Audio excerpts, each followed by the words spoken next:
Omaha's news leader, chronicling the stories and people making a difference in our community. This is KETV News Watch 7's Chronicle.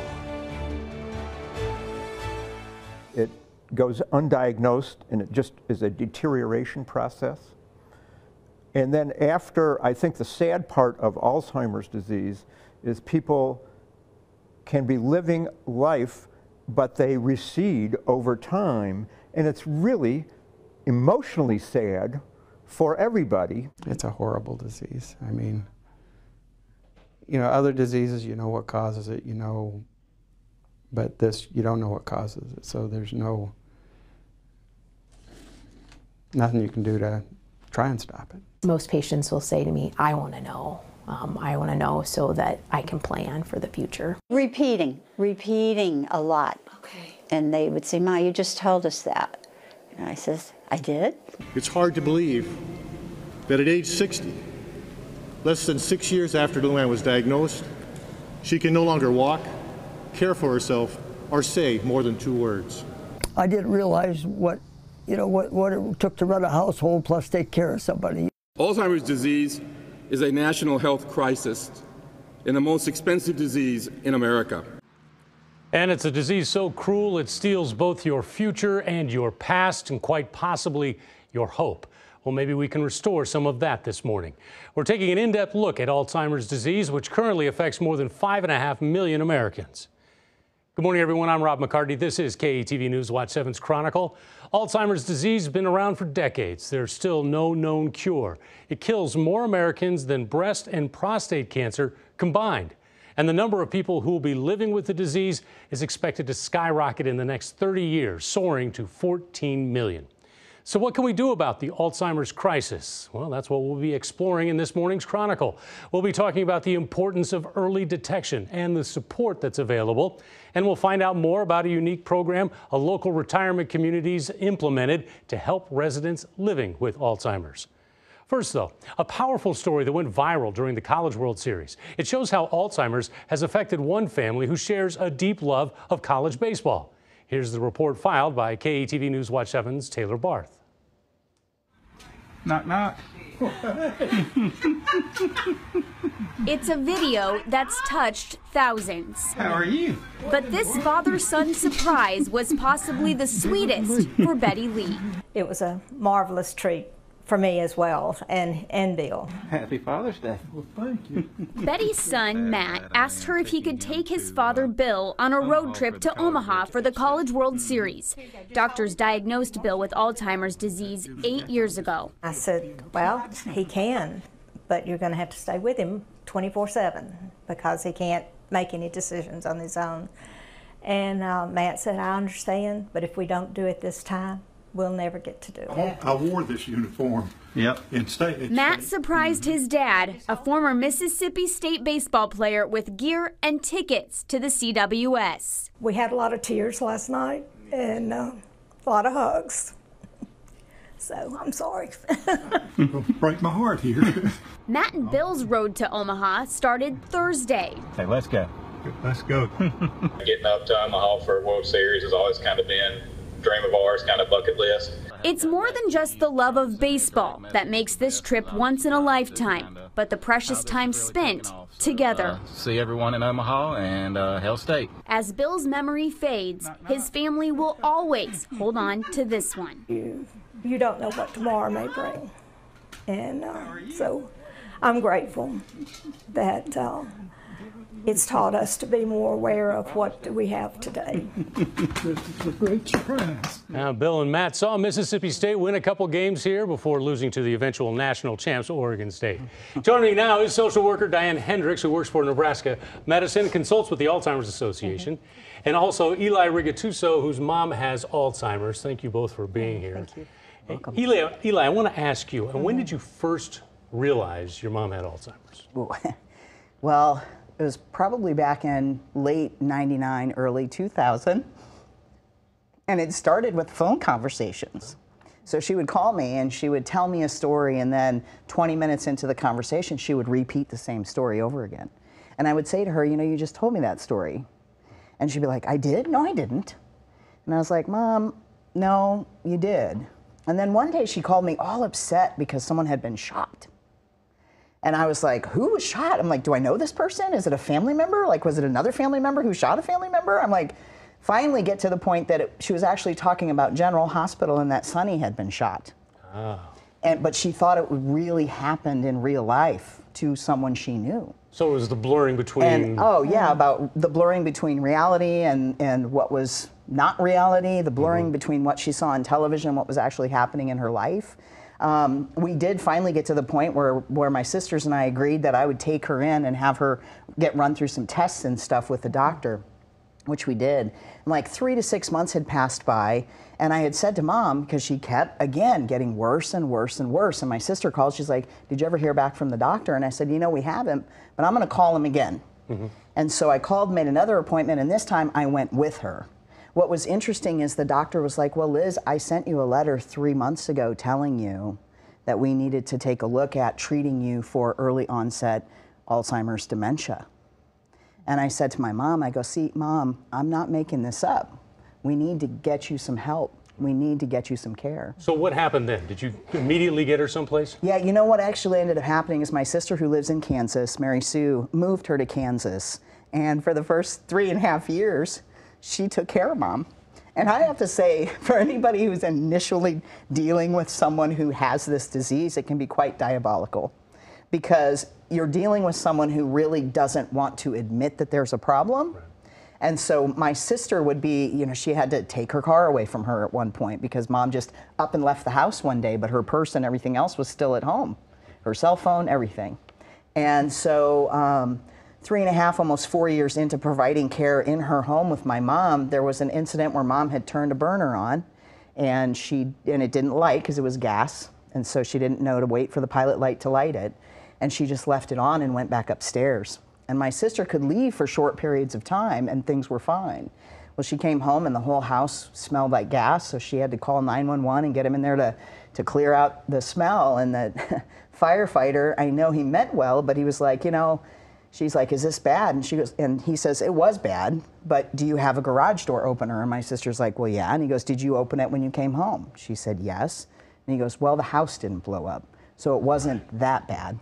That's the scary stuff that people hear about. And Diane, I want to ask you, I mean, are these the signs and symptoms of what people can look for? Yeah, absolutely. I think when we hear people talk about mom is having some difficulty or a loved one having difficulty, we tend to see the repetitive conversations, things that are new information that are harder and harder to retain within their brain.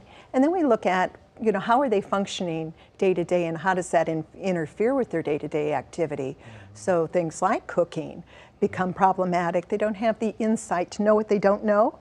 And so we look at that as cooking is a safety issue, driving can become a safety issue, managing their nutrition, managing their medications, all those become safety issues that we see earlier in the diagnosis. So when do you make that call? When do you, and how do you get that person to consider some kind of care? Yeah, in terms of finding the care, certainly that's, you know, the part when it becomes unsafe and there's not that support system in place.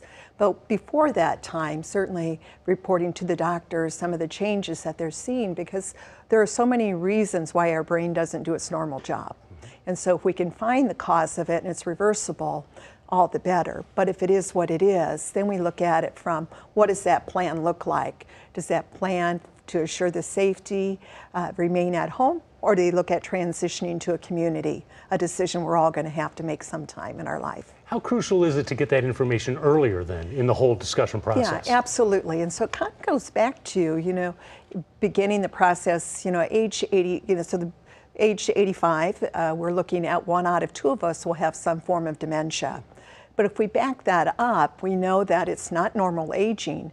And so what we're trying to sort out early on, what are the reversible causes? That's why even Medicare has said, let's certainly acknowledge the need for ongoing wellness visits, not just to tackle the problems, but, you know, not only are we checking on your your heart and your blood pressure, but how is that brain really working? And what is, things that we should be paying attention to and testing the brain, just doing some tests to say in the office and say, okay, there's something going on. Let's do some further investigation of that. So they do like cognitive tests? Absolutely. So that's part of the wellness visit that everyone is offered if they're 65 and older and Medicare eligible. Okay.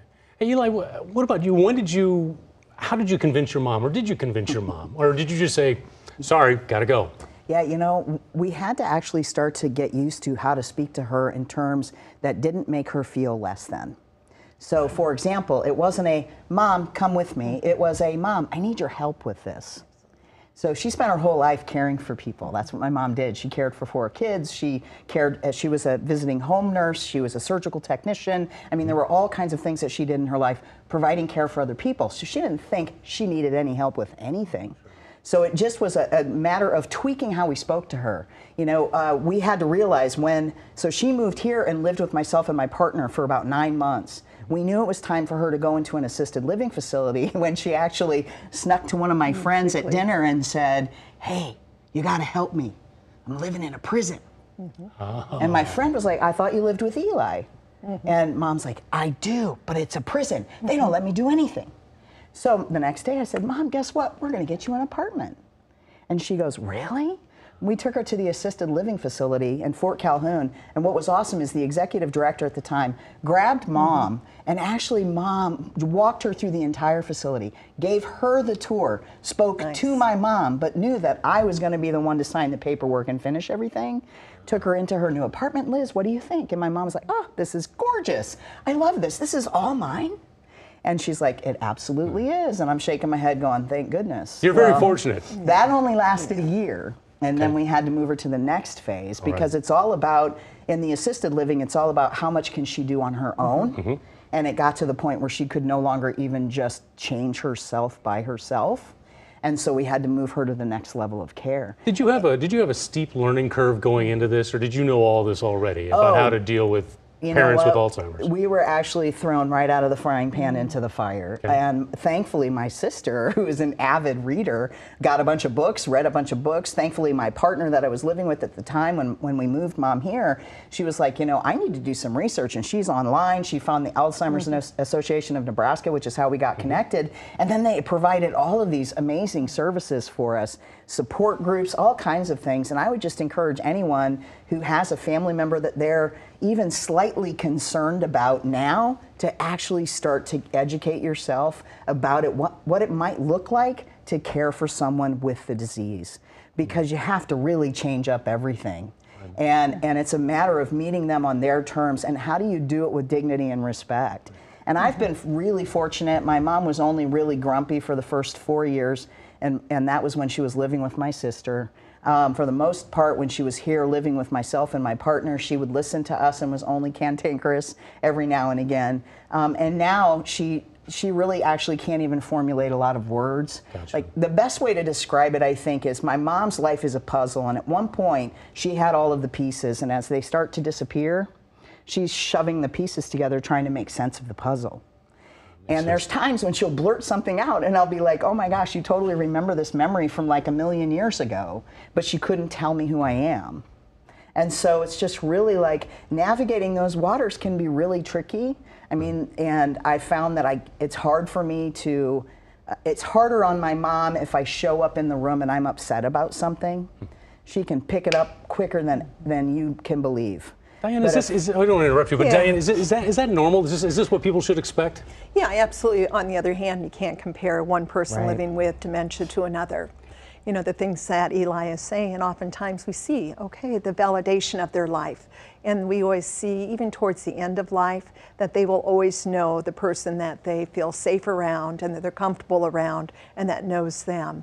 And so we see that consistently in terms of, the trajectory of the entire disease process, making those memories still connect them with today and the future. We have a couple seconds left. I finally just want to ask you, I mean, what would you tell people? What would you tell families? I mean, how do you give them any peace of mind or some kind of guidance? Yeah, first of all, it's always good to begin the process of ruling out other causes. So a good medical workup is where everyone should start. And then looking at, there are a lot of opportunities through the association. There's clinical trials that give us a lot of hope. There's certainly educational sessions that allow people to explore and understand what the different medications are and treatments. And then the problem solving that comes with good support systems that are found oftentimes in that support group itself. So they just contact the Alzheimer's Association. What should they do? Yes, the 800, and I think that will come up on your screen, is the best place to start. They have the person available 24/7 on the helpline. So if you have just where do I start, they will have that roadmap right away and direct you to all the resources. We have blogs that people can access. But I think, again, the place to start is always that 800 helpline, because that will hook them up with national as well as the local resources. Great advice, Diane. Eli, I'd also just like to throw in there real quickly, like if your parent ends up having to go into, like, say, a memory care unit or something, it becomes about them. Don't stop visiting because you think that they're not there. If I had quit seeing my mom, I would have missed out on a whole host of miracles on days when she's very lucid. But because I've been consistent in seeing her consistently, I get surprised all the time by her. And really, if you make it about you, then you're actually making it harder on them. And that would just get in the way of their development. Best advice. Eli, thanks very much. Diane, thank you very much. You're welcome. Best of luck, too. Thanks. Thank you. Well, we're going to take a quick break, but when we come back, the next step when your loved one can't live alone and is ready for assisted living or a memory care center, there is a unique approach a retirement community has to help its residents. Tell you about it when KETV News Watch 7's Chronicle continues.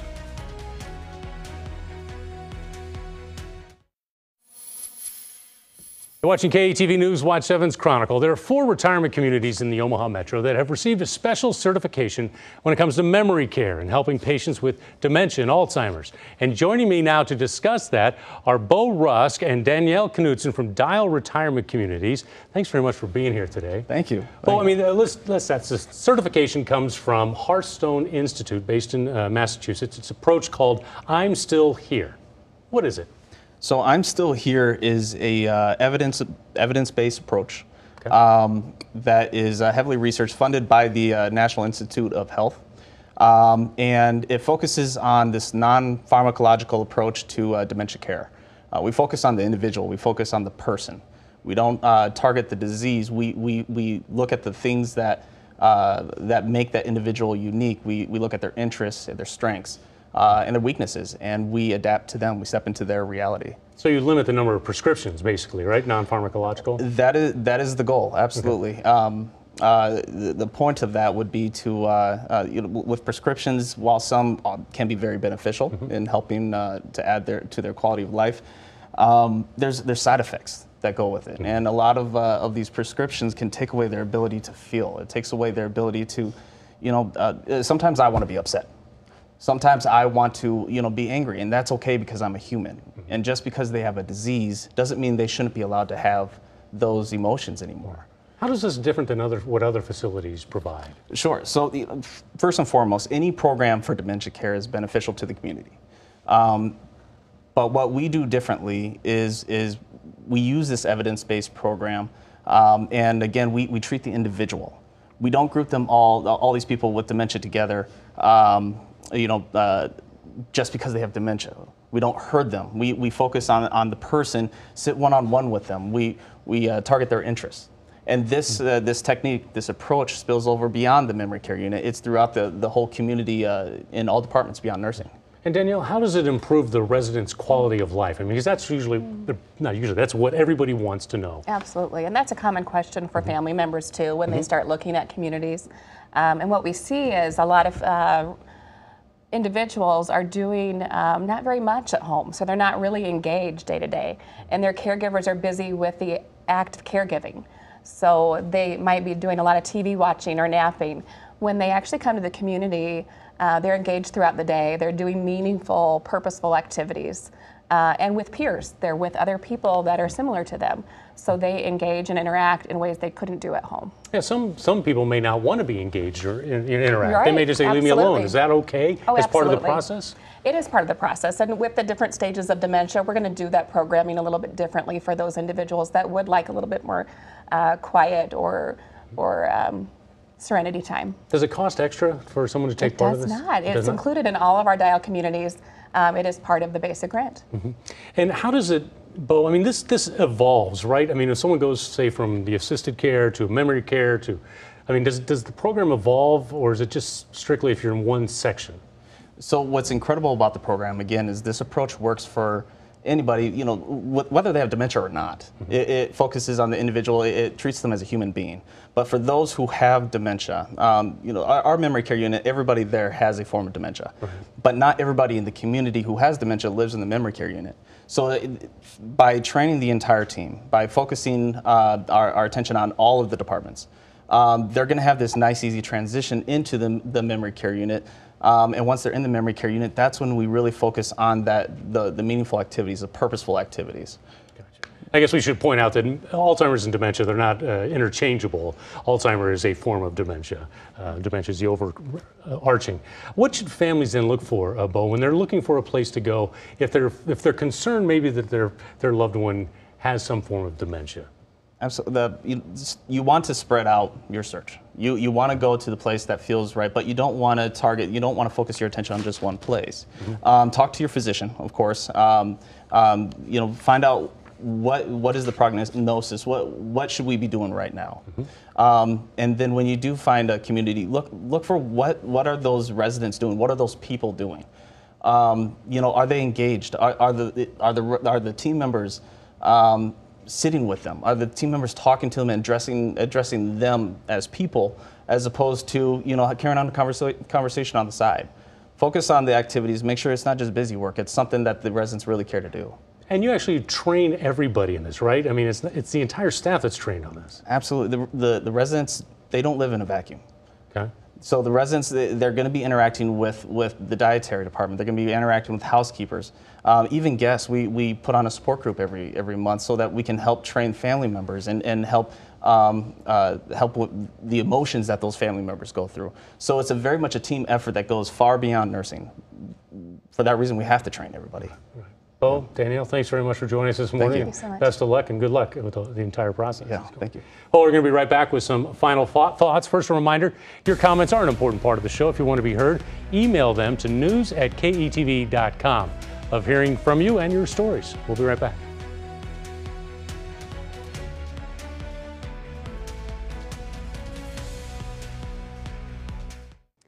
Welcome back to KETV News Watch 7's Chronicle. This morning, we've been talking about the devastating effects of Alzheimer's and the resources available to families. At the beginning of the program, I mentioned the possibility of finding hope in all of this. So before we go, we wanted to share with you a promising new treatment for Alzheimer's. Doctors in a Boston area memory center are testing a vaccine for people with early stages of the disease. It attacks the sticky proteins called amyloids that form in the brains of people with Alzheimer's, and the new drug appears to remove it. It was the first time that we had seen a combination of all of these things, that is, removing pathology effectively, combined with changes in cognition, memory, language, and also changes in day-to-day function. Well, the vaccine is now in phase 3 of its trial. No word yet on when it might be submitted for FDA approval. And remember, help is just a click away if you or a loved one struggling with the disease. The Nebraska chapter of the Alzheimer's Association has a whole host of resources and links on its website. There are also links to support groups, local events on their page that you can go to. We have created a link to make it easy for you. Just go to ketv.com. And remember, if you missed any part of this show, or if you want to watch it again, it's online right now at ketv.com. Just go to our homepage, click on the menu button, and then look for Chronicle. I'm Rob McCartney. Thanks for watching. We'll see you back here next Sunday morning for KETV News Watch 7's Chronicle.